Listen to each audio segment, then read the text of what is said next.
sejam bem-vindos a mais um episódio da rúbrica A Mulher que Todo Homem Quer. É um prazer, de facto, estar aqui com todos vocês e também na boa companhia da Dona Núbia, que melhor do que ninguém saberá aqui explorar, não é, este assunto sobre a mulher que todo homem quer, porque, no fundo, foi a autora deste livro.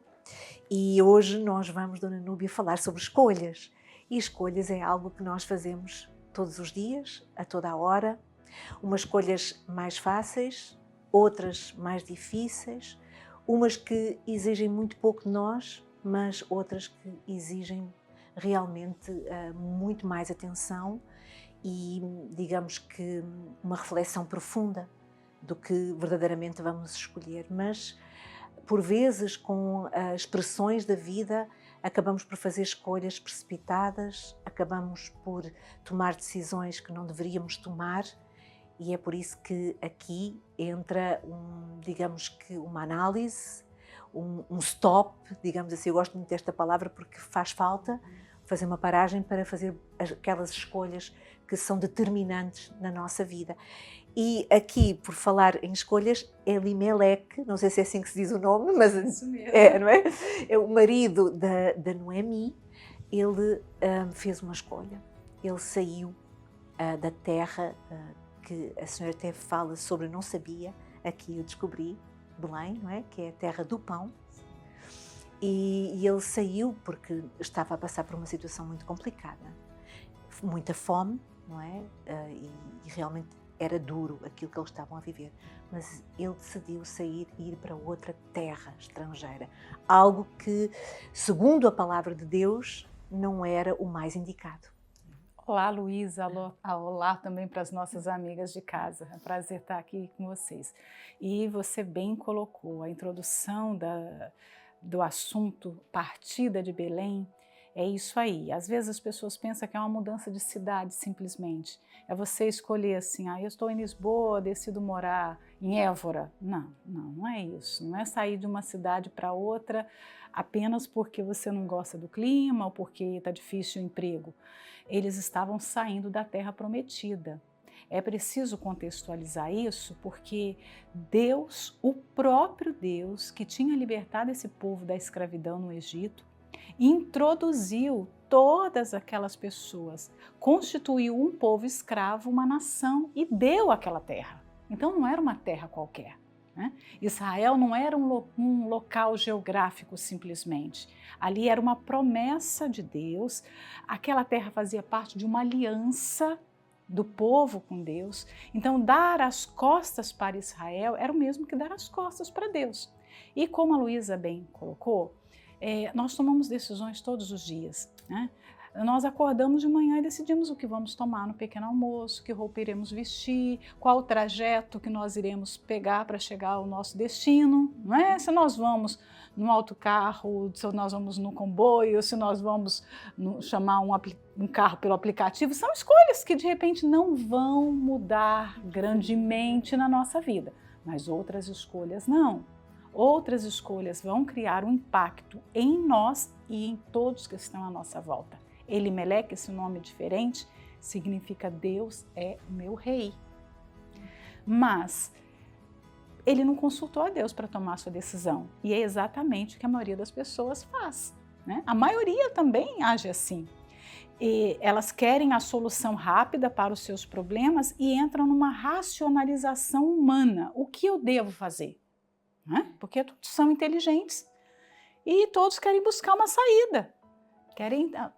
O que eu faço aqui agora para resolver isso ou para conseguir essa resposta que eu tanto preciso? Mas a gente tem que pensar que as decisões devem ser tomadas a partir de princípios, né?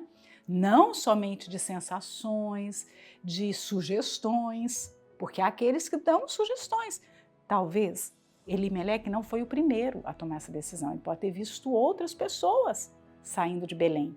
Belém é uma cidade muito especial e você vê que ela já nasce especial, ela tem uma história especial, né?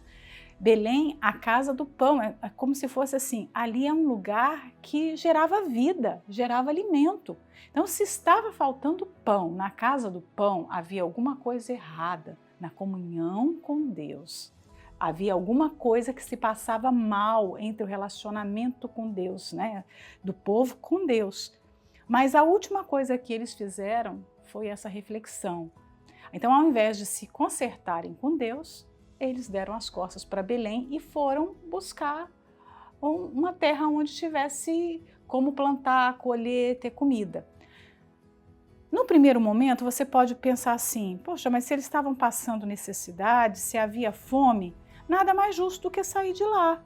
É a primeira saída. As pessoas normalmente pensam, né? Temos que arranjar uma solução para isto. Temos que arrumar uma solução.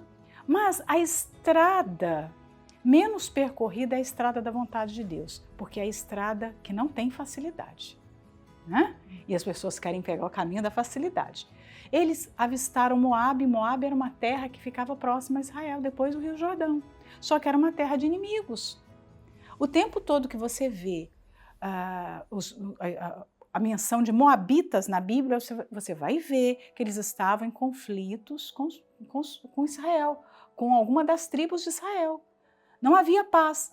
Houve um determinado momentozinho de paz aí e Elimeleque levou para lá a sua família, levou Noemi e os seus 2 filhos, né? Eles chegam em Moabe e acontece uma tragédia. E tragédia, Luiz, é assim, nós não temos o controle sobre a nossa vida. Ninguém escolhe contrair uma doença grave, a pessoa não escolhe passar por um acidente, não se escolhe passar pela morte de um ente querido. São coisas que acontecem. Mas até que ponto essas coisas acontecem por causa de uma decisão que nós tomamos? Por causa de uma má escolha, né? A gente tem que fazer sempre essa reflexão. Elimeleque saiu, foi viver em Moabe e rapidamente o escritor, o autor sagrado, mostra que Noemi ficou viúva. Elimeleque passou por algum evento, seja de doença ou alguma coisa, ele morreu. Mas Noemi ainda se sentiu segura em continuar lá, porque ela tinha os 2 filhos, Malom e Quilion, né? E passa um período ali, eu acho que de 10 anos, e os filhos morrem. E agora a história de Noemi é muito trágica, porque ela está viúva, sozinha. Os filhos tinham se casado com mulheres estrangeiras, algo que não era permitido pelas escrituras. Deus já tinha dado essa recomendação. Um pouco antes de entrarmos aí nesse campo, não é, mais sério da morte do marido e também dos filhos, é de falarmos de um tema muito pertinente que a senhora descreve aqui no livro, que fala quando o marido não ouve. Não é? Quando o marido não ouve a mulher, porque é aqui que entra agora a mulher que todo homem quer, não é? Aqui a senhora fala realmente, e é bem enfática, e diz que se for necessário repetir a conversa, repita e repita, mas repita com paciência. A senhora dá este conselho para a mulher, ou seja, provavelmente, que é aqui o que a senhora também diz, não é? Depois temos que ler, a pessoa tem que ler em casa, mas a senhora fala que provavelmente Noemi aconselhou, não é? Mas ele não deu ouvidos, que às vezes acaba por acontecer isso, o homem não dá ouvidos, mas aqui a senhora entra e diz que há que haver perseverança, há que insistir, mas com paciência. E com sabedoria, né? Noemi é uma mulher de Deus, é uma mulher doce. A gente tem o testemunho de fé dela que vai causar impacto na sua nora. Ela tem as suas qualidades, os seus predicados, mas houve ali algum momento ou que ela aconselhou e não foi ouvida, ou ela se omitiu. E esse não é o papel da mulher, se omitir diante de uma decisão errada do marido, né? E como a mãe diante de um filho que está tendo uma postura ruim, que ela sabe que vai trazer consequências. Mas a mulher precisa saber como abordar. Esse é o nosso grande erro. Eu já falhei nisso e eu acho que todas as mulheres já falharam e se identificam um pouco, né? Porque às vezes nós falamos na hora errada, no tom errado, as palavras erradas, né? Então nós precisamos buscar sempre essa direção, essa orientação de Deus, como tocar em assuntos difíceis, delicados, né? Era um assunto difícil para Noemi, porque o marido estava decidido a ir embora de Belém, né? Mas eu fico pensando também, quando o marido morreu, ela não poderia ter voltado? Ora, aí está. Né? Então, esse é o grande peso das nossas escolhas. Nós precisamos saber fazer as escolhas, porque às vezes nós vamos ter anos e anos de sofrimento desnecessário, simplesmente porque não houve a prudência e a humildade de buscar em Deus o conselho, a resposta certa, né? Ela tinha os 2 filhos ainda, ela poderia, a porta estava aberta, porque Deus é tão bom, é tão maravilhoso, há nele uma graça que derrama, que extravasa, para fazer com que a pessoa veja e reveja os seus erros e volte. A história do filho pródigo é essa história de amor de um pai com seu filho. E o filho pródigo perde tudo, mas ele tem essa humildade de, peraí, na casa do meu pai, os trabalhadores, eles não comem bolotas de porcos, eles têm um alimento e eu estou aqui, olha, envolvido nesse chiqueiro com os porcos, eu vou voltar. Então talvez essa pessoa esteja nesse processo de desobediência a Deus, ela sabe que deu um passo errado, falhou, desobedeceu, mas ainda há tempo de voltar, porque esse tempo não é dado para todos. Elimeleque não teve tempo de voltar, ele morreu. Malom e Quilion também não tiveram, né? Então, se você está nessa rota hoje, longe da vontade de Deus, nesse caminho que no íntimo você sabe, porque o Espírito Santo não fica, Luísa, passivo, calado, quando nós tomamos um caminho de desobediência, ele sempre mostra. Alerta. Só que ele alerta, só que ele não grita, ele não é como ser humano, ele não grita, ele não faz escândalo, ele fala gentilmente, docemente, ele fala. Então, volte enquanto há tempo, né? Aceite essa porta aberta e passe por ela, né? Porque quanto mais houver demora, mais sofrimento, mais dor, né? Não há felicidade longe da presença de Deus, longe da vontade de Deus. Eu acho que a pior coisa que pode acontecer, Luiz, é a pessoa ter sucesso, ter êxito fora da vontade de Deus. Então é melhor que venha o sofrimento. Talvez hoje você está em meio a muita dor, muito sofrimento, mas é melhor que seja assim, porque há a chance de você se quebrantar e se voltar. Agora, os que estão longe da presença de Deus e estão felizes, que tudo está dando certo, dificilmente essas pessoas vão voltar, né? Dificilmente elas vão conseguir se corrigir, se arrepender. Pense nas suas escolhas. A escolha de uma roupa, a escolha de um corte de cabelo, isso aí não é nada, sabe? Às vezes a pessoa fica tão preocupada com escolhas pequenas, mas há outras escolhas das amizades, né?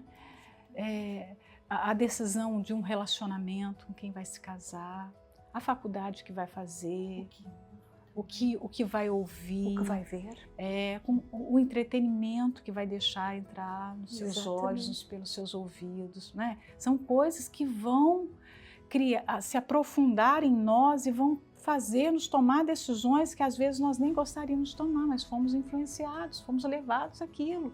E hoje nós estamos num mundo que sutilmente nos manipula de todas as formas. De todos os lados.